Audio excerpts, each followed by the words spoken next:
if you're writing about something and recommending something and it's not genuine, I think people see through that. I hope so. More often than not, that they can kind of see through that, and that it's not keeping their interests in mind. I don't think anyone should just rely on their one job at their career. And if that job is making them work 60 plus hours a week, there's a problem there, because they're so tied to that job and they don't have any spare time then to do something else on the side. I agree that there's some people that can't, but there's people that just want their me time. They want to sit in front of the TV all evening and watch TV and hang out with their spouse, and that's totally fine. But if you're also complaining that you never have money and you can't do anything, then you have to kind of make that decision of, maybe I should be doing something to earn a little money on the side, just trying things out, experimenting a little. There's so many options to make money now.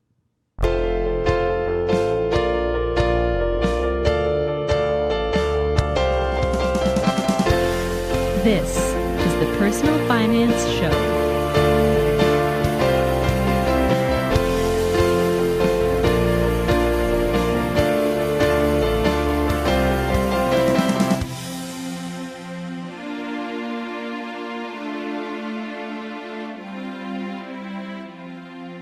Hi, I'm Bo Humphreys, and this is the Personal Finance Show.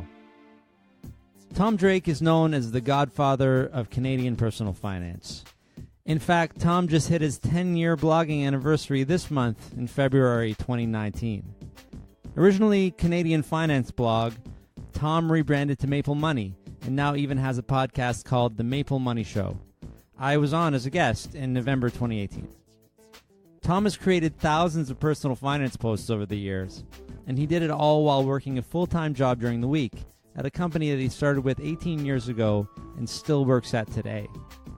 If you listen to the show, you've heard me talk about FinCon, North America's largest personal finance conference. I did episode 51 live from FinCon 2018 in Orlando. Well, Tom has been to every single FinCon since 2011, and I'm sure I will see him again this year in Washington, D.C. Tom joined me from Calgary, Alberta, to tell his personal finance story.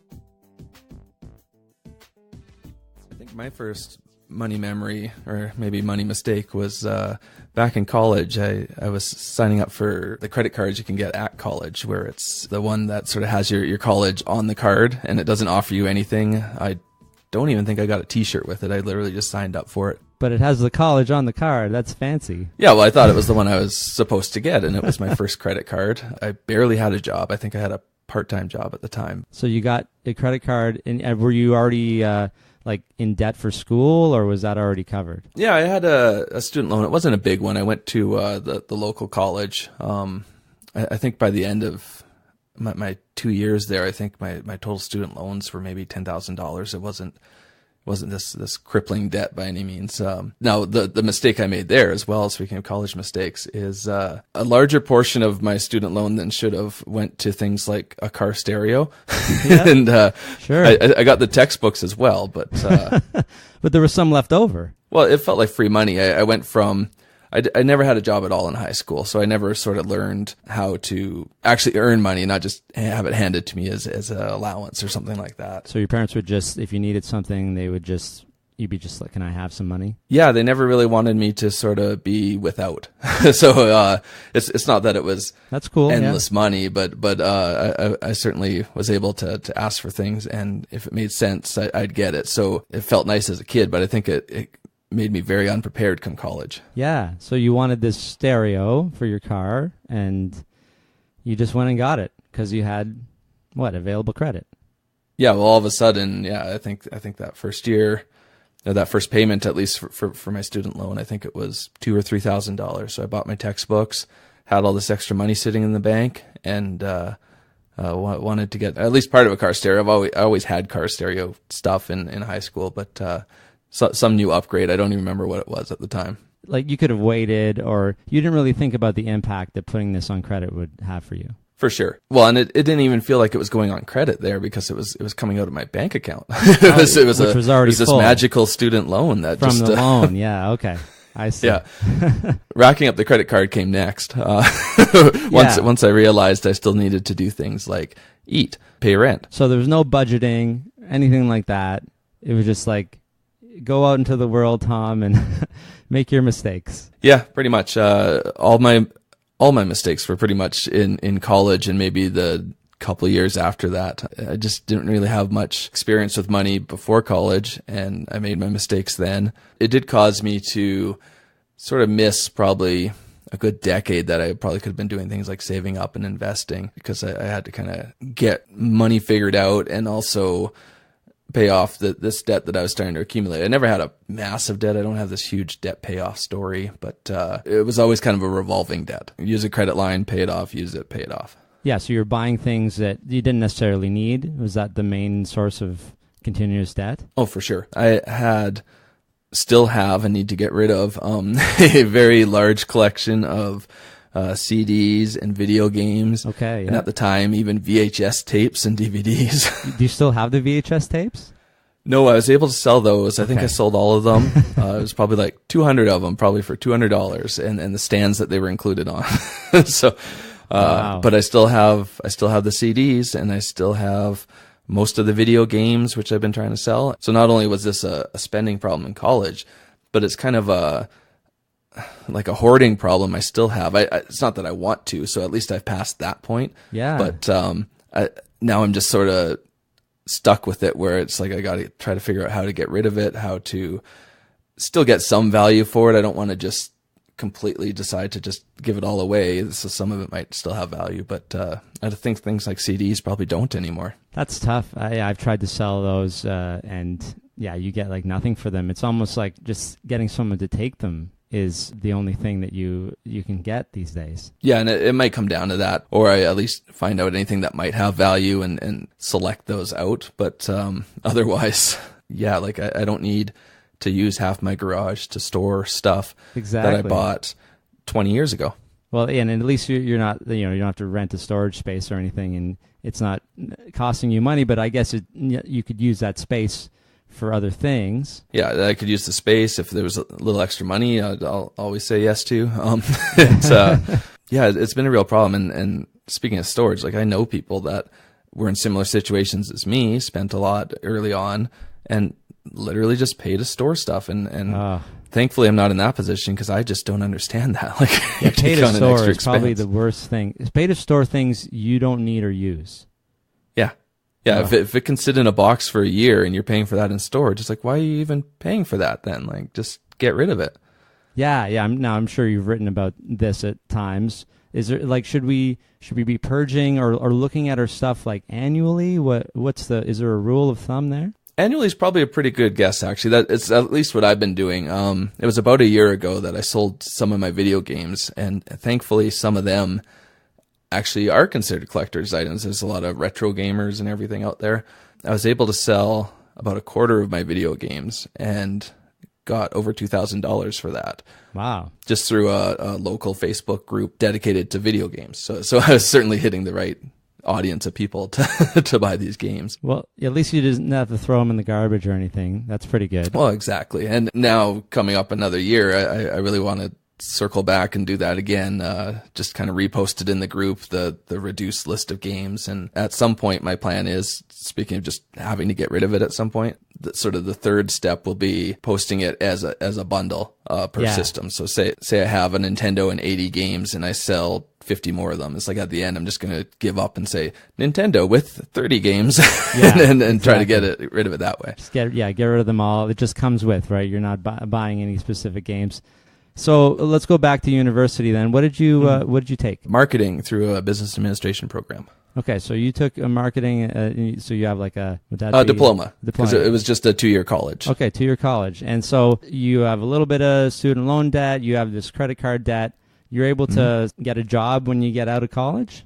Yeah, that was actually interesting. I think at the beginning of college, I was working at a gas station, and then I was making subs. And Subway. Yep. Yeah, I was a sandwich artist. Nice. Technically, that was my last job to my current one, because I've been at my current job for over 18 years now. So when I left college, I couldn't find a job right away. Obviously, I was looking for something in marketing. I thought I'd be some kind of sales rep or something like that. Sure. But I couldn't find anything. So I actually moved back in with my parents for planned to be 6 months, might have ended up being a full year. But I moved in with them and I got a job at the local grocery store. That actually led to me working my way up into the office and everything. And so I sort of accidentally became a finance guy for a big corporation over the last 18 plus years. Wait, so because we won't say the name of the grocery store, is that we preferable? can, I don't mind. Oh, I don't. We don't have to advertise it, I guess. You're right. It's one of the big ones in Canada, and you were working there in the store, and then you went into corporate. I didn't know that. Yeah, when I was just looking for any job, really. Yeah. Like when I applied at this store, I would have begged groceries. I didn't have rent because I was with my parents. I just needed to get reset because I couldn't find a job and I needed to pay off this debt. Sure.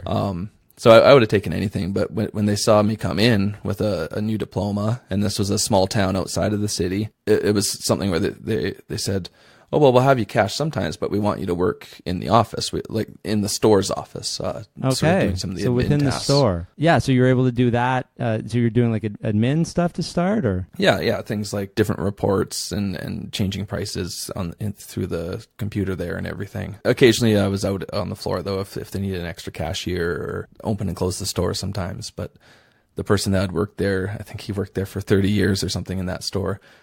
He was just about to retire, so the timing worked out. It was a bit of luck and just how things happen sometimes with careers, especially.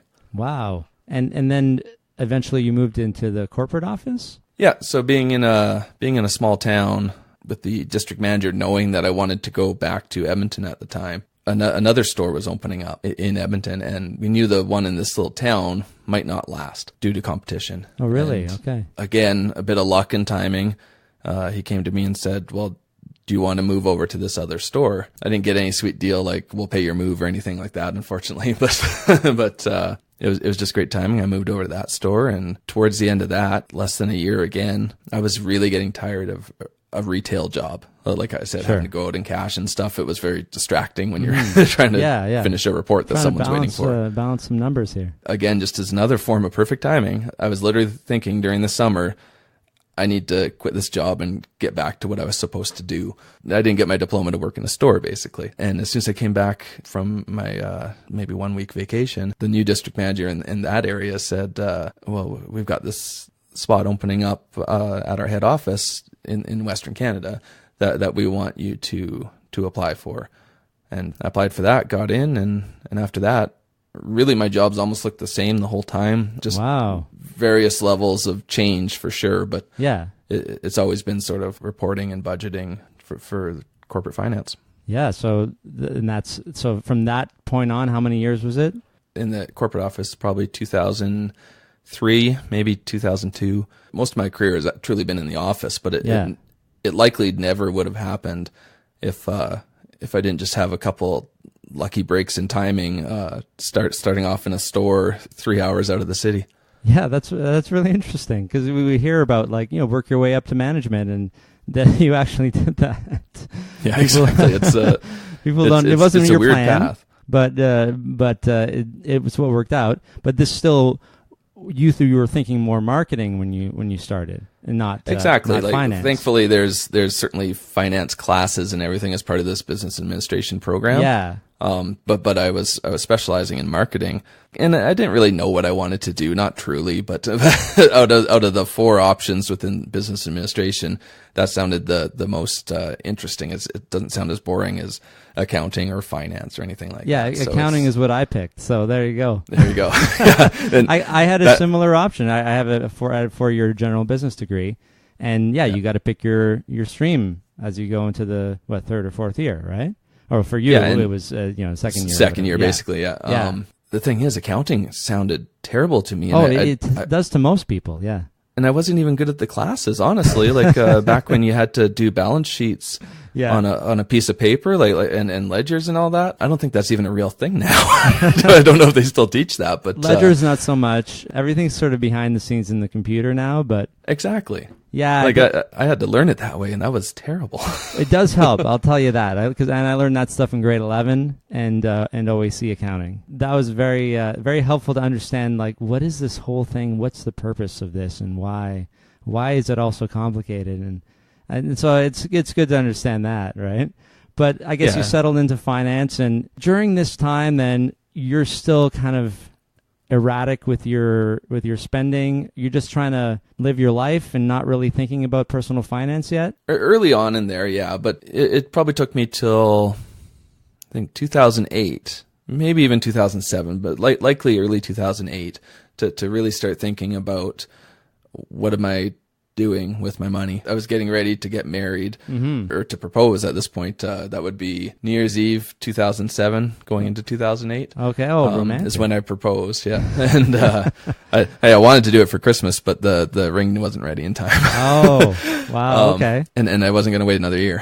That's you got to wait. Oh, I missed my window the whole year. Yeah, exactly. It was around then where I kind of realized, like, it's probably time to be an adult and start sort of reading up on all this. Yeah, good motivation. Now, were you looking online or reading personal finance books? I think the very first thing, and I actually kept it, I think the very first thing I did is one summer, probably the summer of 2007, actually. I could probably look at the issue, but I picked up an issue of Money Sense magazine. Yeah. Just before we were heading out to camp. Okay. And I was reading it, and I just devoured the whole thing with all these great new ideas that I didn't even know about, just in one issue. From there, literally as soon as I got back from camping, I was like, I need to do more of this. So I found a couple personal finance blogs, got some library books, and it was on from there. I just kept spending a good solid year of just devouring all this and kind of forming my own ideas about how this all fits together. Mm-hmm. Are we talking about like RRSP and no TFSA yet? Yeah, no TFSA quite yet. Were they talking about mutual funds and investing your money versus saving and that kind of thing? Yeah, for sure, all of it. The idea of RSPs, I don't know if I had one. I might have had one, but I didn't really know what was in it. Not through the grocery store? Even on my own, I think I got some mutual funds at that time, but they weren't good. I thought I knew what I was doing because I picked them thinking, well, I'm a financial analyst. I can figure this out. You looked at the graph, right? Yeah. So it's basically I picked them based on past history, which isn't really the ultimate way to predict future returns. And I'm sure fees didn't jump out as a problem yet, did they? No, I don't think I was even looking at fees. I think I was looking at the return of that mutual fund. Sure. And, the huge fees weren't in there. We didn't know about fees at that time. Another thing I read that was huge for me that got me out of that mutual fund is I read the Little Book of Common Sense Investing, and it was very heavily based on index investing. So it really explained how index funds work, how ETFs work. That really changed things for me, where I was caught on that being average as an index is actually better because you're not sort of getting this personal act of trading going on, but even all things being equal, you're paying less fees. So you're paying less fees. You get average over time is better because you don't have the high risk and the risk of going up and down in these huge swings. Go for the ride and be the whole market. Like you could buy a bunch of these active mutual funds, buy different sectors and everything, trying to basically recreate the entire market because you want to be diversified. Or you can just buy a really big index fund or ETF that covers the entire market, and it's simpler. You pay less fees, and in the end, you're almost certain to come out ahead because most mutual funds will underperform the index due to fees, if nothing else. Even just someone that's just sticking along and giving you average returns, they're going to lose on the fees. They're all trying to do the same thing, basically. I mean, I guess the active funds are trying to do better than the market, but even if they do, the fees are going to bring us back down to the average, aren't they? Exactly, and on the whole, all those mutual funds are the average. Like they're so huge. A mutual fund obviously holds more investments than you and I do. Yeah, good point. So in the end, a good portion of the market is tied up in these mutual funds. So other than just lucky picks, you can try to find good mutual fund managers and all that. But you're right, it's just guessing. Kind of, because even the best mutual fund manager can't always foresee that a certain company is going to suddenly tank the next quarter. He can try to, he can get different signals and everything else, but in the end, it's really not under their control. Yeah, and I mean, you can get lucky with if you happen to have a Warren Buffett as your finance manager or your fund manager, because that's even he would say every single time that he'd outperform the market in a year by like 20%, he would say, "I'm never ever going to do this again. It's not predictable. Don't think this is ever going to happen. We got lucky this year." Like he would say that to his shareholders, and that's important. So that should be a red flag, right? If anybody boasts like we got these returns so we can get more returns, if Warren Buffett couldn't even do that, how can any mutual fund manager claim that? Yeah, and I've heard similar things with lately. Robo-advisors have been growing in popularity, and I've had people come to me and ask me, they're like, well, which one gets the best return? Wow. Certainly there's if you look backwards, yes, you'll see different returns between different robo-advisors, but it's not really the point because they're trying to track the index as close as they can. There is no interference there. Sometimes it's just slight tracking errors that might give you a better return than the other, or a slight difference in the overall portfolio that they put together.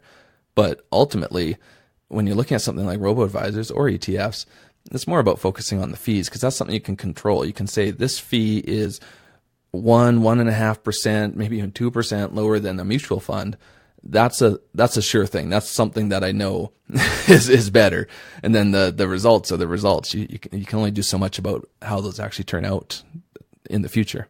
Yeah. When I'm in a Facebook group and somebody asks a question like, or they just make a comment like, oh, I've had my money with certain robo-advisor, but I'm not really happy with the performance. I think I might move to another one or two. And I'm just thinking, you're not really understanding the whole point here. It's not like the market is what is moving.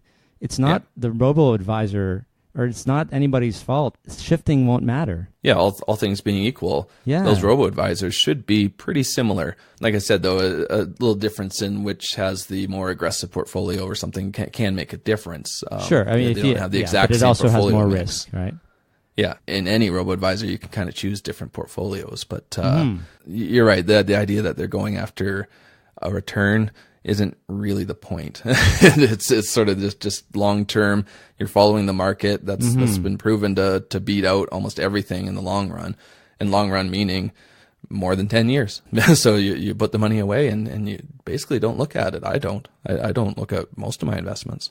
Yeah, we really shouldn't, because if you look at it on even a monthly basis, you are going to be disappointed if you have any expectations of a short-term gains. And then if you do see gains, you'll be like, oh, I'm doing great. And that's just no way to measure what's happening. It's measured in fives or tens of years, not single years or months, right?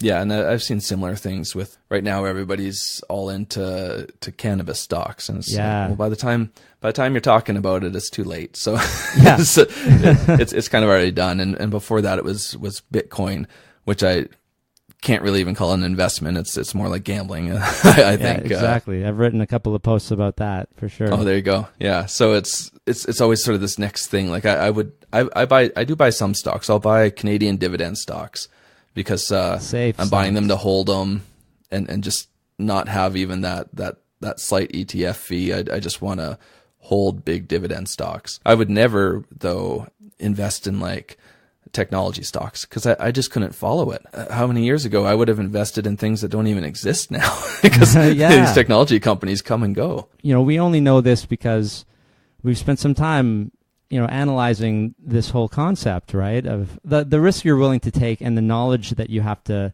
have in order to actually make wise decisions in these specific securities. So you get Money Sense magazine, you're eating all this stuff up, and do you think in your head, I want to write about this someday? I want to have my own blog? Are you thinking that yet? So after Money Sense magazine, a few library books, I started getting into blogs. I think the first blog I probably read was $1 Million Journey. Okay. I remember there were 6 blogs I was reading. the other 5 basically don't exist anymore. So Really? $1 Million Journey is the survivor. Wow, is it one of the longest running personal finance blogs? It's up there for sure. So many have come and gone. So by attrition, well, even with me, by attrition, I look like I was one of the early ones, but there are certainly blogs before me. That's right, but you stayed and survived. Blogging's a tough game, but so $1 Million Journey was the big one. There were some other ones, but I didn't know about the huge world of blogging in general, about all these blogs down in the US and everything. I just had my small little ecosystem of 6 personal finance blogs that I would read and I would comment on and stuff. Just like the stuff I was reading in print, it kind of started to all form in my head. And it's like, once you start to get this stuff, you kind of come up with your own version of it. Like you read one thing and then you read another thing and you kind of find yourself somewhere in the middle or something. So I thought I could add a voice there that was different than the 6 I knew of. And at first, starting a blog, it was literally like your traditional blog. It was just to get my ideas down. It was a bit of a hobby. It wasn't even how many people are going to read this. It was at least like, look, I'm online. I can read my ideas there. Just kind of crafting, like, because nobody really spoke specifically in your language, and so you're kind of just reiterating all this stuff in a language that made more sense to you. Kind of, yeah. I wasn't reinventing the wheel. I was just sort of taking my own take on things, almost like a form of online note taking, if nothing else. I didn't know if anyone else would read or not. Yeah, and so what year is this? 2009. I'm just about to hit 10 years in February. Oh wow! And what did you have a name at the time, or was it just Tom's blog, or was it on Blogger? Where did you start? No, it was WordPress, one of the you started earlier versions of WordPress. site. I think WordPress is now 15 years old. Wow. The site was Canadian Finance Blog at the time. Actually, for a brief moment, it was the Canadian Finance Blog. This almost sounds like the Facebook. The Facebook. But I caught on quickly that why did I call it the Canadian Finance Blog? Because my domain was CanadianFinanceBlog.com. Yeah. So I quickly dropped off the. Another odd naming mistake I made early on was back then almost every blogger was anonymous. And so I thought I had to be anonymous. So I just went with the username Canadian Finance because I didn't think you could put your name on there. But then I quickly caught on, like, why am I being anonymous? And I dropped that as well. I think I went to Tom for a while and then I just went full on Tom Drake. Now you're just writing, like what? Do you have any schedule? You're writing on whenever it hits you, whenever you want? I tried to keep to a pretty solid schedule of 4 posts a week.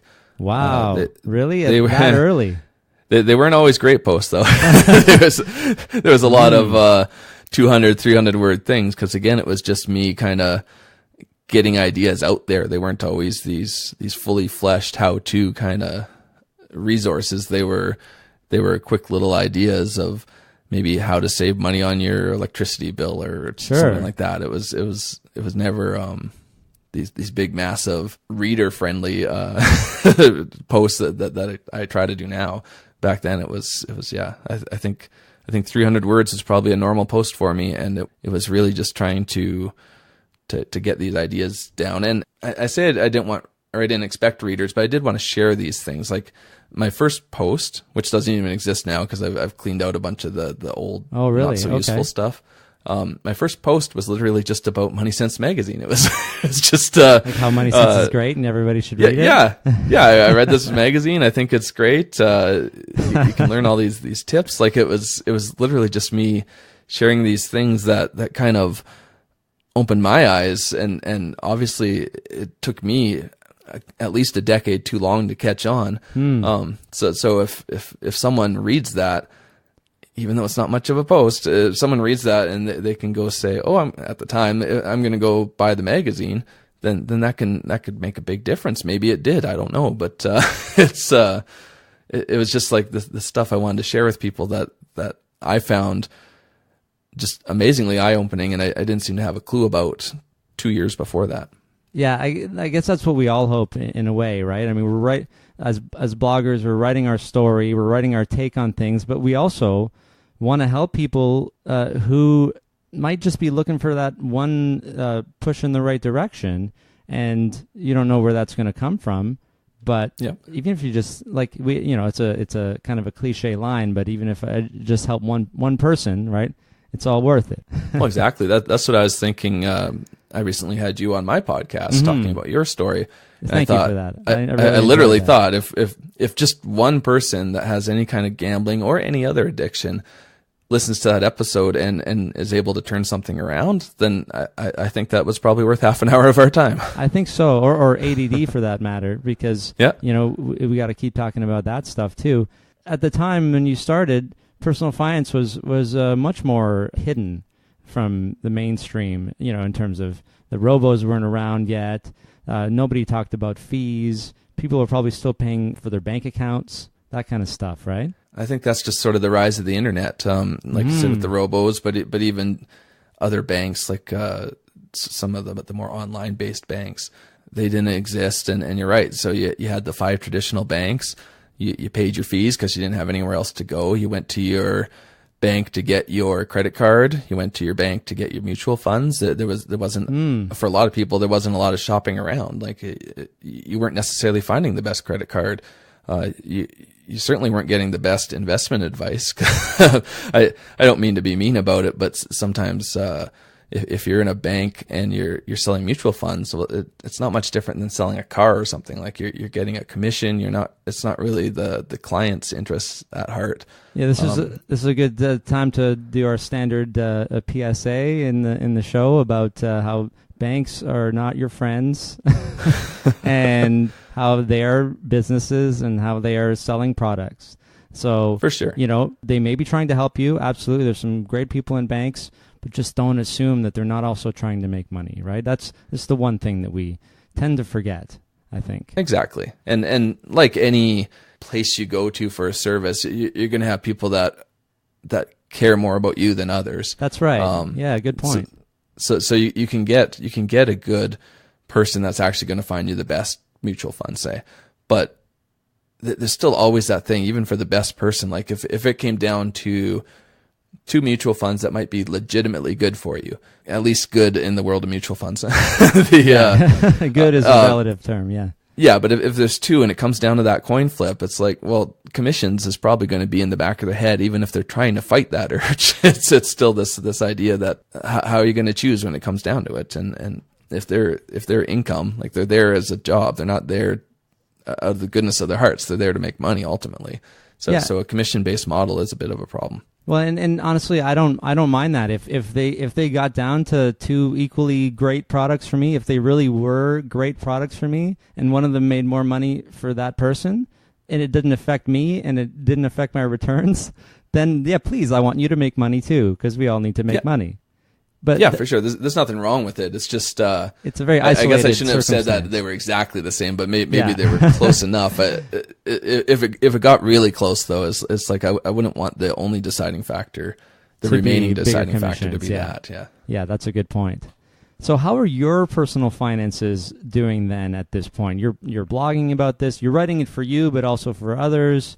Are you just like making big changes? Yes. In my life, I was making a lot of big changes. So I started the blog months after we got married.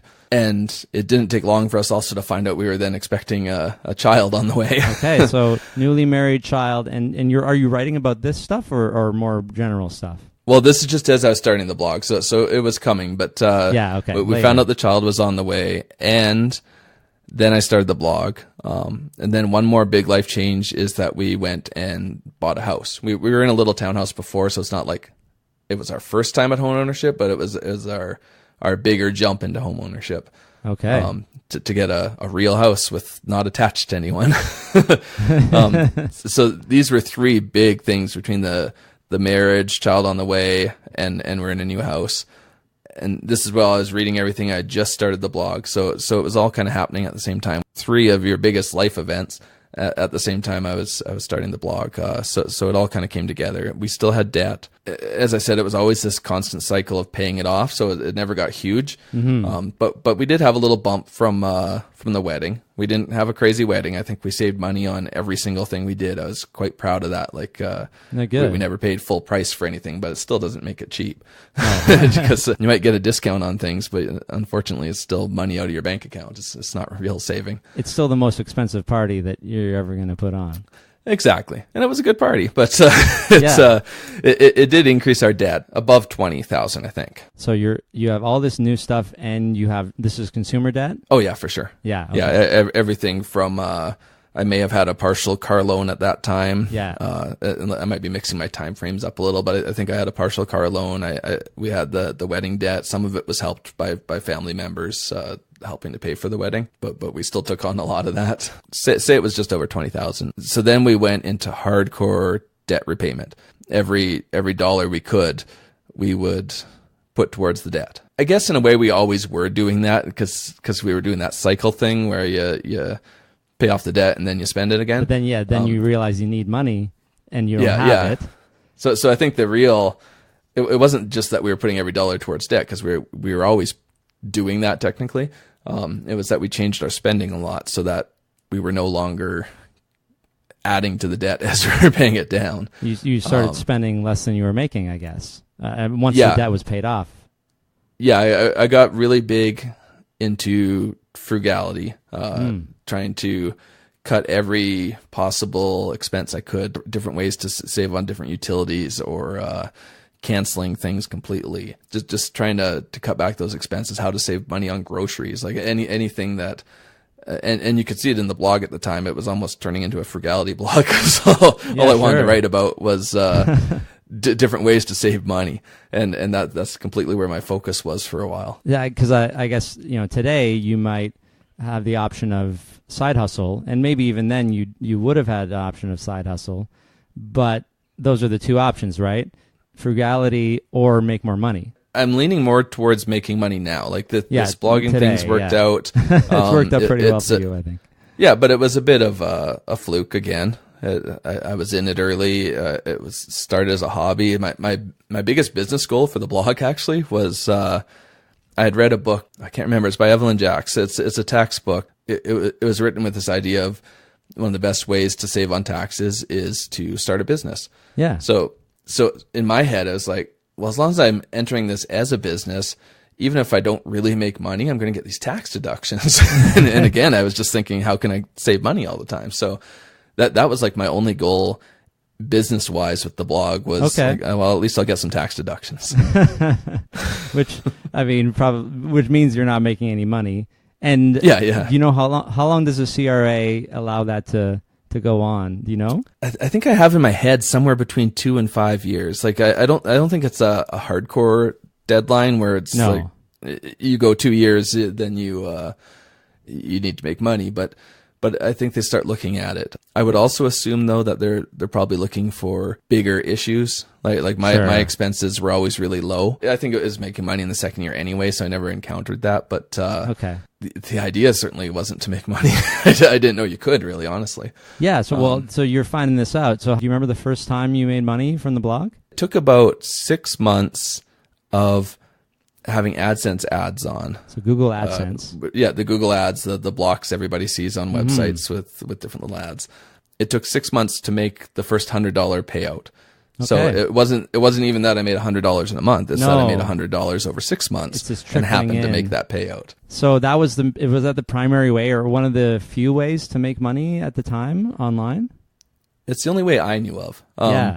Nowadays, it's almost gone the other direction. Everybody's talking about how to make money blogging, and you'll find all sorts of people with blog posts about how they're making $100,000 a month, and it's obviously it's doable, but it wasn't something that existed back then. That wasn't information that was out there. So I didn't know a lot of stuff. I didn't know about different arrangements you can make with companies directly and stuff. And to me, it was just you start a blog and you put your AdSense code on there, and that's the money you'll make. But there certainly are better ways to make money as long as you keep it honest and legit. Like you can promote products and everything. There certainly should be things that you are willing to back up what you're saying. Like either you're using them or at least you would use them. Yeah. Right about products, you can get into a real shady area there where just like the mutual fund salesman. That's right. if you're promoting something based on a commission, then that's the problem. Your own morals aside, like it's just, if you're promoting something you believe in, it just comes off so much more natural and proper anyways. Like, why would you want to promote something that you never used, or at least never would use? I've promoted products where, say robo-advisors. I've reviewed, I think, 5 different robo-advisors. I don't use all 5, but I've given honest reviews of all of them. So that I wouldn't give a glowing review of a payday loan company or something like that. Like, or even a bad credit card. Like there's you got to do it as if, at the very least, as if it was something that you were interested in. You can't promote something that you sort of wouldn't be able to back up. Because there's so much traffic on the internet, right? There's so many choices for people to go and read. Trust is, would you say trust is one of the most important things, or integrity? Yeah, I think so. If you want anyone to keep following you, that's I think if you're writing about something and recommending something and it's not genuine, I think people see through that. I hope so. More often than not, that they can kind of see through that, and that it's not keeping their interests in mind. But I'm sure, like, you've written so many things over the years, I'm sure there's always somebody out there that doesn't like what you've put on the site. Yeah, credit cards is a great one. It's always like, how can you recommend people get into debt? And like I was just saying, like, I'm not recommending the debt. I guess you got to know yourself too, though. Like, it's, if you're someone that's not going to be able to pay off that credit card, then yeah, you should not get a credit card. I think people just see the surface sometimes. They don't see the content that we're actually writing about. Yeah, and I like the analogy to a tool, and it's a quote that I'll just butcher right now, is the idea that it's like any tool. Like, you can have a hammer or a saw that can be really useful, or you could really hurt yourself with it. It's no different with a credit card. It's not the credit card, it's the person.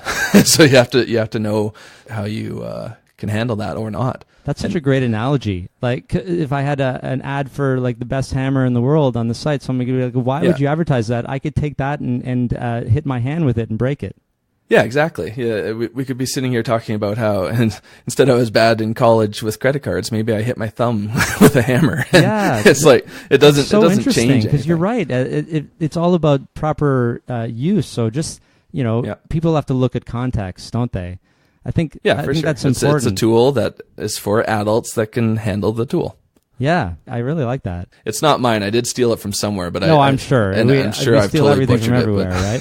But yeah. I do like that you had the mind to bring it up, and it was applicable in this case. So, original words by Tom Drake. Yeah. So, okay, you make $100 in the first 6 months, but when does it actually? When would you say like success? I mean, that's a very relative term, but in terms of you at the time, you would have deemed the blog successful, or the traffic popular enough to not replacement income yet, but maybe a nice supplement. I think about 3 years in. 3 years, okay. Is when we really made the decision where it was getting, I wouldn't call it a full-time income, but it was enough that allowed my wife to stay home. Okay. Wow. Because when we had our first kid, the idea was she'd do the 1 year maternity leave, go back to work. He was a difficult baby. He didn't want to sleep. Like, you'd have to rock him for 2 hours just to get him to sleep or more. And so there's, he just needed a lot of attention. And the more we looked at it, it's like, well, if you go back to work, you're only going to make so much. And then there's daycare. You're going to just barely break even. So we decided to have her stay at home. And that's where I first felt some success, because it was a small full-time income, maybe if you're full-time minimum wage income or something like that. Okay. Certainly allowed my wife to not go back to work. And then we had a second kid 2 years after the first. And, it was almost impossible to do the math that her working in the same kind of job she was working in, plus the daycare on 2 children, it just wasn't it didn't make any financial sense for us at all. And thankfully the blog was supplementing that, so we could make that decision, because it's not an easy decision to make nowadays at all. Are you writing like consistently 4 times a week, or like what's the schedule at this point after 3 years? I did 4 times a week for the first 4 years probably. And then I heard, a talk by, Derek Halpern at FinCon one year. And, I don't think it was the point of the talk, but he was talking more about spending more time marketing and less time just making content all the time. And somewhere in my head, speaking of coming up with your own version of things, I heard I should blog less. So you hear what you want to hear, right? Yeah, exactly. So I cut back quite a bit. And I should say, even when I was doing 4 posts a week, it wasn't always me. I had different staff writers on at the time. A lot of the bloggers that would kind of be the next up and comers, like Rob at Boomer and Echo, and Kyle at Young and Thrifty, Jimmy at Retire Happy. They were all staff writers for at the time Canadian Finance Blog, as they were sort of starting their sites and getting some traction. But so we were doing 4 posts a week, but it wasn't all me. So at a certain point, you were able to redirect some of the money to hire people as opposed to all doing it yourself. But you're working 9 to 5, probably, right? Yeah, 8 to 4, but same effect. Yeah. So 8 to 4, Monday to Friday, and then doing this in the evenings and weekends. Yeah, that's never changed for me. 10 years of this. It's it's basically I work during the day. I have family time after work, and once the kids go to sleep, it's get into the business, and that's really never changed. I've cut back a lot. I try to keep my weekends completely free, because again, family time. Basically, if I'm at home and the kids are awake, I want to spend time with them. Yeah, of course. But so I try to do as much as I can in the evenings, Monday to Friday, basically. Wow. And the weekends, evenings in general. And this, in terms of your budget at this time, you're talking about the blog plus your full-time income is enabling you to, save for retirement and build the emergency fund and all that stuff. Yeah, I don't want to make the blog sound like it's just this magical thing, because it's not. I know it's really a tough business plan to follow. In my case, at least, I like to call it, the overnight success that took a decade. But that's it. It certainly helped in my case, but it could be anything else. Maybe someone's been driving for Uber for years or something. Yeah. Like it's just this idea that you can do something else.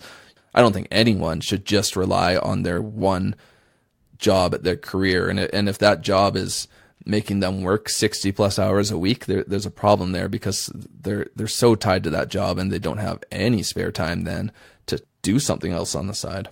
So just explore, do some investigation to see what that might be for you. It may or may not be a blog, or a podcast. It might not be anything online, but like Uber. Like I'm driving Uber in the morning now. And all right. Yeah, did I not tell you? I don't think so, no. Yeah, no, I started in September.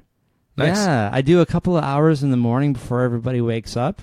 It's great, right? It's just it's more of a social thing than anything, and just a way to pick up a little bit of extra money. But I just thought I'd try it. Like that's what I think. I think you should try. Like I won't be able to keep driving Uber when the baby comes in January, right? Yep. It actually, when this airs, I think the baby might already have come, right? I think this is probably February. So there you go. If I'm not mistaken, it could be March. Wow. So nice March weather out there.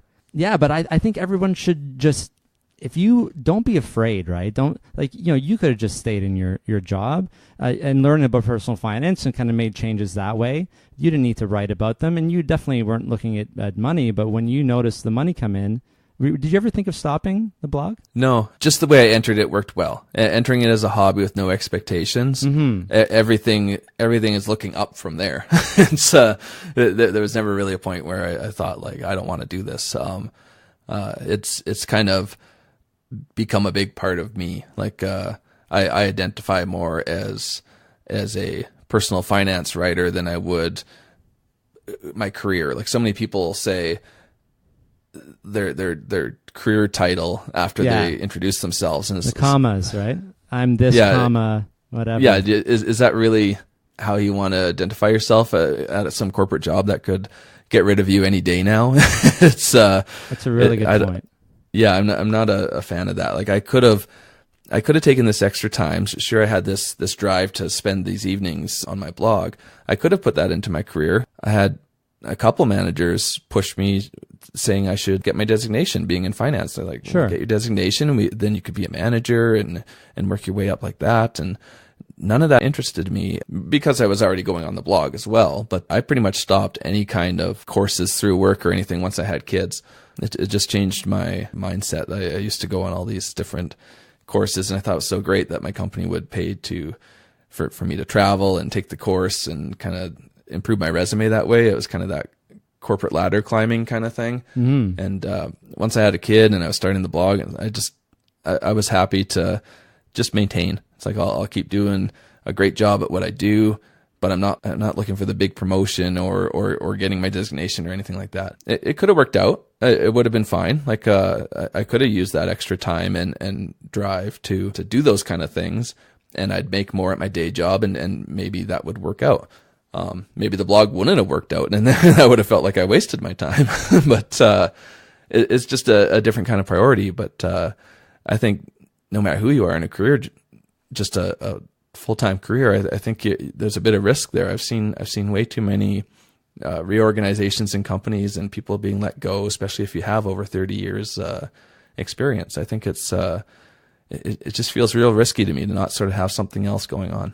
You have to be honest with yourself, like you were, and saying, that doesn't really, even though that's a path everybody thinks is the right path for me, or that seems like the way that I should be going because this is my everyday job, I'm going to focus on this other thing, and we'll see how that goes, because I'm fine for now, and I don't know if it's going to make money, but that wasn't the main point. I think you just have to you have to explore what it is that you want, as opposed to trying to follow some kind of checklist or path, right? Yeah, definitely. And in general, no matter what someone decides to do, I got to think that having your own business has way more upside potential than anything you could do in your career. It doesn't matter what kind of raise you get that you don't even have much control over. I was just talking to Rob Engen actually on my podcast, and we were talking about how we were both getting sort of raises that weren't even keeping up with inflation. So really, you're going backwards at that point. You have no control, right? You're not in control. I mean, this is going to sound big, but you're not in control of your destiny, right? And for sure. Shouldn't we all have control of that at least, or a little bit of it? Like, you would probably be absolutely manageable, if not totally okay, if you got fired from your day job right now. Am I wrong? Exactly. Like I said, I've gone through more reorgs than most people go through in their entire career. And you survived, yeah. Yeah, and but I never had a concern because I do have this business that's doing just as good as my career, and it's something to fall back on.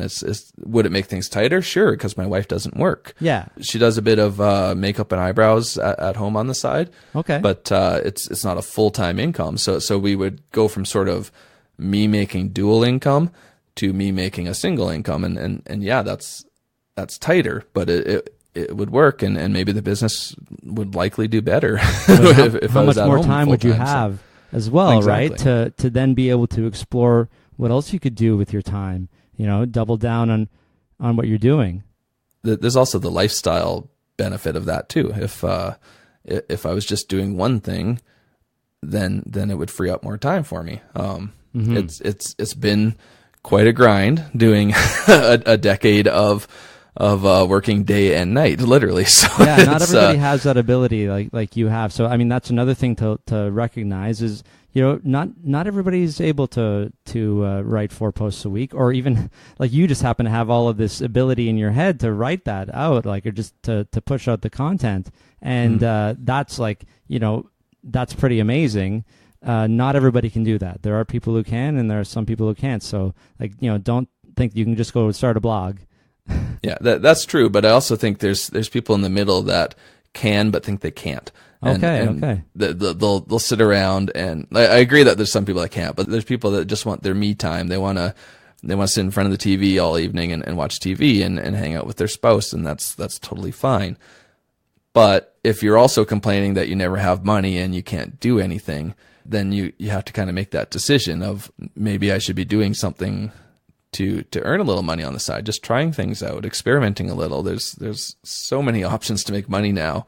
Thanks to the internet, there's a service for everything. We mentioned driving Uber, but you could be renting out a room in your house, walking dogs with something like Rover. Like there's all these options now that didn't exist before. So there's many different ways that people could try out and see what works for them. Yeah. So I guess the two things are, in your early days, frugality was key, right? And just analyzing and looking at what it is you're doing, why is the money flowing out faster than it's flowing in, and then as the years go on, figure out what else you can do to make money as well. If you do those, it's like the golden ticket, right? If you have both of those things at work, the frugality plus side hustle, then I think you're going to be fine. And there's one thing I think I got backwards with that is my focus on frugality. Unfortunately, there's a limitation to that. You can only cut so much. Right. I wish I had caught on more about the ability to make more money. Even when the blog was in its infancy, I could have been, I don't know, delivering pizzas or something. Like there's all sorts of stuff I could have been doing that probably would have had a better effect or a bigger effect than setting my thermostat a degree cooler. Yeah, that's a good point. Or just doing a bunch of research as to how much that money might save you. Yeah, exactly. So I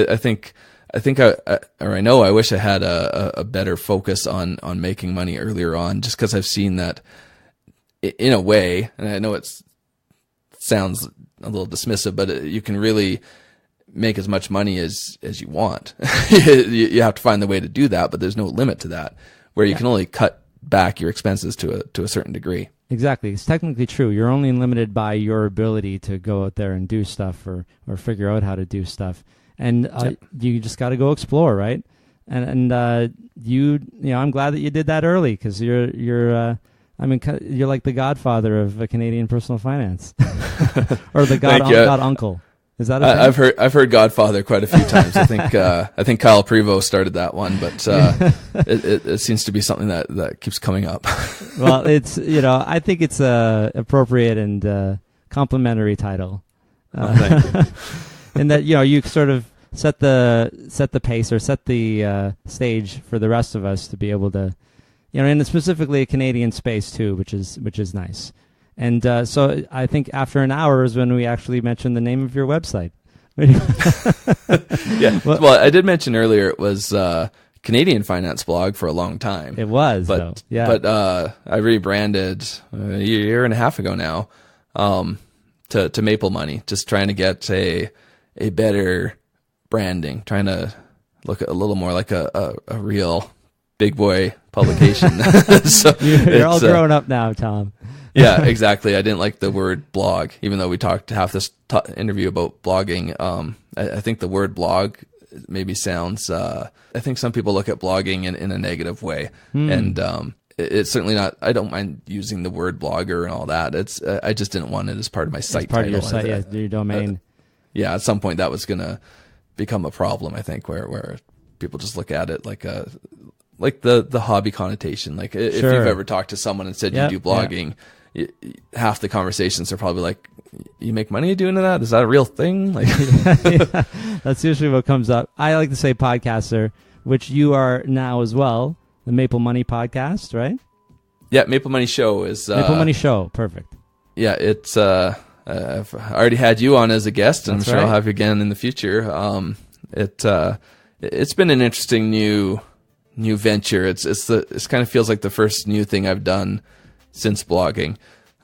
Thankfully I have the blog I can kind of lean on to make that work out well, but it definitely gives me that new feeling like I had back when I started the blog. Well, that's good. And you know so many people from the personal finance world in North America, and so another place to tell their stories and to share their wisdom, right? Which is like everybody has a little bit of a tidbit of a different thing to add, right? And like I said back at the beginning with why I started blogging, it's everybody's got a slightly different angle on things. You take in all these sources and you kind of sum them up differently in your own head. And then maybe you can become a blogger too, which people are doing every day, and I definitely encourage it. Just, be realistic and don't think that you're going to be a millionaire off the bat. All right. Well, thanks so much, Tom, for coming on the show and telling your story. MapleMoney.com or .ca? Yep. Both. .com. Okay. .com. The Maple Money Show, just look it up on any podcast app or on Google. You'll find it. All right. Thanks, Tom. Okay. Thanks for having me on. If you like this episode, please subscribe to the podcast on Apple Podcasts or however you get your podcasts. And while you're there, please leave me a 5-star rating, a review, or both. If you're already a subscriber, you're awesome. Please join my Facebook group so I can thank you personally. To find the group, go to Facebook and search for The Personal Finance Show. Thanks for listening to this episode of The Personal Finance Show. I'll be back next week with anonymous personal finance blogger, The Looney Doctor.